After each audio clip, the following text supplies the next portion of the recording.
السلام علیکم دوستو، آپ کو ہمارے چینل ایوری تھنگ انفارمیشنل میں خوش آمدید۔ آج ہم بات کریں گے سری لنکا 49 دنوں میں مکمل دیوالیہ کیسے ہو گیا۔ کیا کوئی بیرونی سازش یا اپنوں کی غداری؟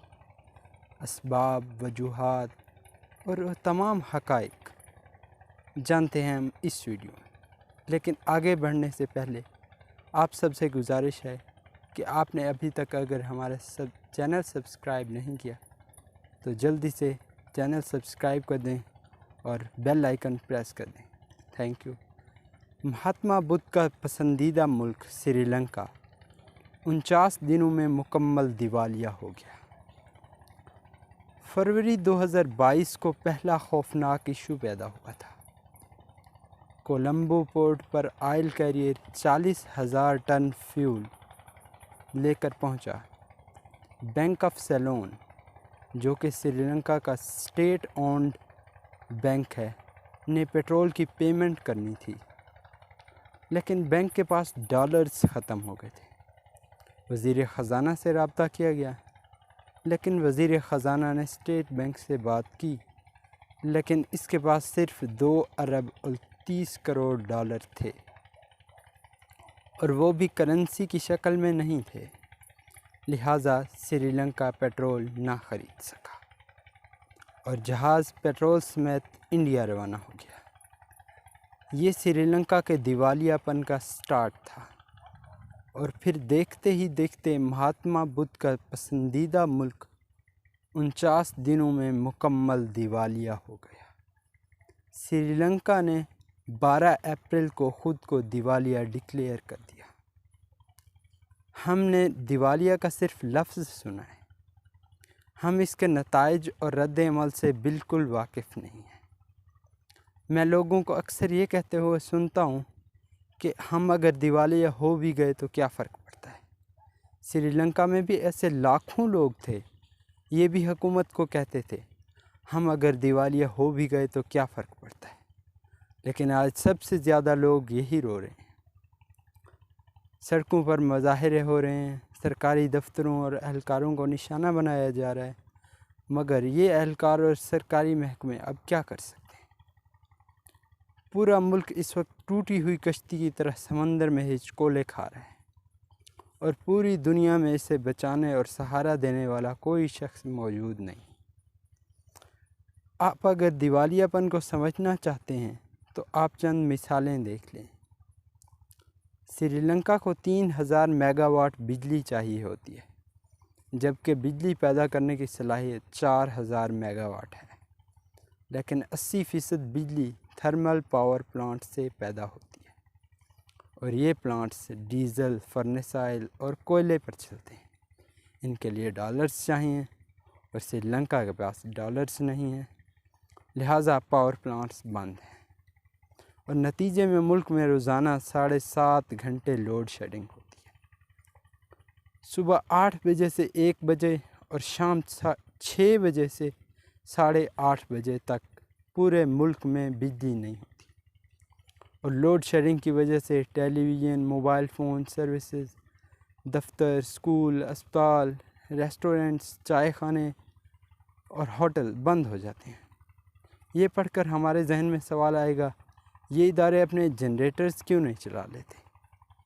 یہ چلا سکتے ہیں، لیکن generator diesel, petrol, furnace oil, gas اور کوئلے سے چلتے ہیں، اور یہ سہولتیں اس وقت ملک میں موجود ہی نہیں ہیں۔ بجلی کی بندش سے ٹیوب ویلز اور پانی کی موٹرز نہیں چل رہی، چنانچہ پورے ملک میں پانی اور سیوریج دونوں بڑے بحران بن چکے ہیں۔ پیٹرول نہ ہونے کی وجہ سے پبلک ٹرانسپورٹ بھی بند ہو چکی ہے، اور ریل سروس بھی، ذاتی گاڑیاں بھی گیراجوں میں کھڑی ہیں یا پھر پارکنگ لاٹس اور گلیوں میں۔ بچوں کے امتحانات منسوخ کر دیے گئے ہیں، کیونکہ ایجوکیشن بورڈز کے پاس امتحان کے کاپیاں اور سوالات چھاپنے کے لیے کاغذ ہی موجود نہیں ہیں۔ ڈرائیونگ لائسنس، شناختی کارڈز اور پاسپورٹس بھی نہیں بن رہے، کیونکہ پلاسٹک شیٹس امپورٹ نہیں ہو رہی۔ سری لنکا کے ایکسپورٹس کا 52% ٹیکسٹائل اور گارمنٹس پر مشتمل تھا۔ جی ڈی پی میں چائے کی ایکسپورٹ کا والیوم 17% تھا، جبکہ باقی 31% آمدنی مثالوں، قیمتی پتھروں، کوکونٹ، ربڑ فش اور سیاحت سے آتی تھی۔ تیل کی بندش، لوڈ شیڈنگ اور ڈیفالٹ کی وجہ سے ٹیکسٹائل انڈسٹری اور چائے سمیت ساری ایکسپورٹس رک گئیں۔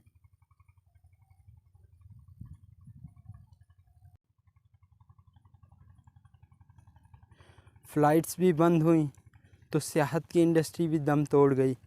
مسافر نہیں آ رہے تو ہوٹل، ریسٹورنٹس اور عجائب گھر بھی اجڑ گئے۔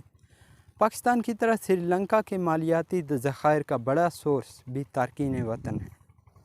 ملک کے معاشی حالات خراب ہوئے تو دوسرے ملک میں مقیم سری لنکن نے بھی رقمیں بھجوانا بند کر دیں، اور آج سری لنکا پوری دنیا کو محتاج نظروں سے دیکھ رہا ہے اور کوئی اس کا ہاتھ پکڑنے کے لیے تیار ہی نہیں ہے۔ ہم اب اس سوال کی طرف آتے ہیں کہ آخر سری لنکا اس حالت کو کیسے پہنچا؟ ہم سرے دست سیاسی وجوہات کو سائیڈ پر رکھ دیتے ہیں اور عملی چیزیں دیکھتے ہیں۔ سری لنکا قدرتی وسائل سے مالا مال خوبصورت ملک ہے، دنیا کی بہترین چائے پیدا کرتا ہے، گھنے جنگلوں کا مالک ہے، بدھ مت کا گڑھ ہے، لہٰذا مذہبی سیاحت کے خزانے بھی ہیں، دنیا جہان کے مثالیں بھی پیدا ہوتے ہیں۔ سری لنکا کی دار چینی پوری دنیا میں مشہور ہے۔ یہ ٹیکسٹائل انڈسٹری میں آیا تو دنیا کے نامور برانڈز گاہک بن گئے۔ 4 سائڈ سے سمندر میں گھرا ہوا، لہٰذا ہر قسم کا ساحل بھی ہے، اور ان ساحلوں پر سینکڑوں ریزورٹس اور ہوٹلز بھی 92.3% لوگ پڑھے لکھے ہیں۔ بھکاری بھی روزانہ اخبار پڑھتے ہیں۔ سوچئے، بھکاری بھی روزانہ اخبار پڑھتے ہیں۔ برصغیر کی قدیم ترین لائبریری گال شہر میں ہے۔ یہ ہالینڈ کے جہاز رانوں نے 1832 میں بنائی تھی اور آج بھی چل رہی ہے۔ مہاتما بدھا کا ایک دانت کینڈی شہر میں رکھا ہوا ہے، اور پوری دنیا سے بدھا بکشو اس کی زیارت کے لیے کینڈی آتے ہیں۔ سری لنکا ساؤتھ ایشیا کا پہلا ملک تھا جس نے 1970 میں اپنی معیشت کو لبرل بنایا تھا، اور سری لنکن بہت صفائی پسند، ڈسپلنڈ اور نرم مزاج لوگ ہیں۔ مہمان نوازی کے شعبے میں ان کا کوئی مقابلہ نہیں کر سکا۔ لیکن پھر ایسا کیا ہوا جس کی وجہ سے سری لنکا دیوالیہ ہو گیا؟ اس کی 6 وجوہات ہیں۔ پہلی وجہ قرضے ہیں۔ سری لنکا کو بھی پاکستان کی طرح قرضوں کی لت لگ گئی تھی۔ یہ تازہ ہوا کے لیے بھی قرضہ لے لیتا تھا۔ یہ قرضے بڑھتے جی ڈی پی کا 119% ہو گئے، یعنی آپ جو کچھ کما رہے ہیں وہ اور اس کے ساتھ مزید 20% قرضوں کی قسطوں میں دے رہے ہیں، لہٰذا ملک ہماری طرح قرضے کی ادائیگی کے لیے بھی قرض لینے پر مجبور ہو گیا۔ دوسری وجہ، پاکستان کی طرح سری لنکا کا بجٹ اور تجارتی خسارہ بھی بڑھ گیا، یعنی جتنا بجٹ بناتے تھے یہ اس سے زیادہ خرچ کر دیتے تھے، اور انہیں جتنی آمدنی برآمدات سے ہوتی تھی یہ اس سے زیادہ رقم درآمدات پر خرچ کر دیتے تھے۔ یہ لوگ بھی ہماری طرح بیچتے کم اور خریدتے زیادہ تھے۔ تیسری وجہ، سری لنکا میں بھی ہماری پی آئی اے اور سٹیل مل کی طرح ہے۔ 502 ایسے سفید ہاتھی تھے جن پر بجٹ کا 20% حصہ خرچ ہو جاتا تھا۔ ان اداروں میں سیاسی بھرتیاں ہوتی تھیں، لیکن صرف دفتروں کے تالے کھولنے اور بند کرنے کے لیے 20 لوگ تھے۔ یہ ہاتھی کھاتے بہت زیادہ تھے لیکن واپس کچھ نہیں کرتے تھے۔ چوتھی وجہ، سری لنکا کی ٹریڈ پالیسی بنی۔ پالیسی بہت اچھی تھی۔ یہ ساؤتھ ایشیا کا پہلا ملک تھا جس نے اپنی معیشت عالمی منڈی کے لیے اوپن کی، لیکن پاکستان کی طرح ان کی انڈسٹری اور تجارت بھی بیوروکریسی یعنی سول سروسز کے ہاتھوں ذلیل ہو رہی تھی۔ فیکٹریوں کے مالکان کا ایک پاؤں فیکٹری میں ہوتا تھا تو دوسرا سرکاری دفتروں میں۔ ارب پتی لوگ بھی عام سرکاری دفتروں کے برآمدوں میں بیٹھے ہوتے تھے۔ غیر ملکی کمپنیاں بھی سری لنکا آئیں لیکن بیوروکریسی کے تاخیر، حربوں، رشوت اور منفی رویوں کی وجہ سے واپس چلیں گئے۔ لہٰذا بیوروکریسی کی وجہ سے سری لنکن بزنس مین ترقی بھی نہ کر سکے اور یہ بھی ہانگ کانگ، ملائیشیا اور تائیوان میں بھی بیٹھ گئے۔ پانچویں وجہ، سری لنکا مسلسل 26 سال حلفشار اور خانہ جنگی کا شکار رہا۔ تامل ٹائیگرز نے 1983 میں جنگ شروع کی اور یہ 2009 تک مسلسل لڑتے رہے۔ اس جنگ نے ملک، معیشت اور فوج تینوں کی جڑیں ہلا کر رکھ دیں۔ دنیا میں خودکش حملوں کے تازہ موجد بھی تامل ٹائیگرز تھے۔ خودکش جیکٹ ان لوگوں نے بنائی تھی۔ سری لنکا نے پاکستان کی مدد سے 2009 میں اس عفریت پر قابو پایا، لیکن یہ جاتے جاتے ملک کا سب کچھ لے گیا۔ اور چھٹی وجہ، سری لنکا میں تعلیم بہت ہے لیکن پاکستان کی طرح عملی تعلیم نہ ہونے کے برابر ہے۔ لوگ ڈگری ہولڈرز ہیں مگر ان کے پاس ہنر کوئی نہیں۔ لہٰذا پاکستان کی طرح سری لنکا میں بھی ہر شخص نوکری کے درخواست جیب میں ڈال کر پھر رہا ہے اور اس کا نتیجہ ڈیفالٹ کی صورت میں نکلا۔ سری لنکا کی مثال دیکھ کر ہم یہ بات اب سمجھ لیں کہ دنیا میں کوئی قوم قدرت کی فیورٹ نہیں ہوتی۔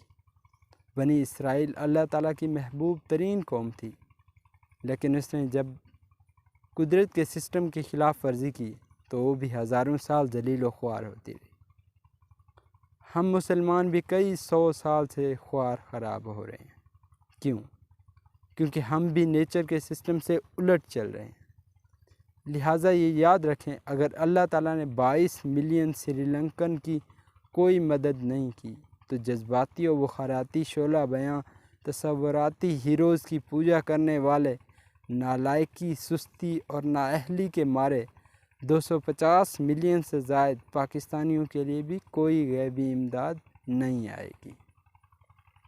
اور ہم یہ بھی یاد رکھیں کہ ہم سری لنکا سے صرف 5 ماہ پیچھے ہیں، اور ہم نے اگر ان 5 ماہ میں خود کو نہ بچایا تو سری لنکا کے بعد ہم اگلی دیوالیہ قوم ہوں گے۔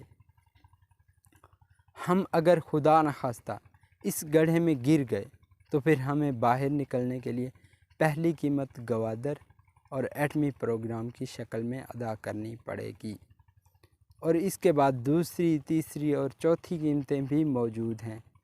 لہٰذا سنبھل جائیں، گنجائش نہیں ہے۔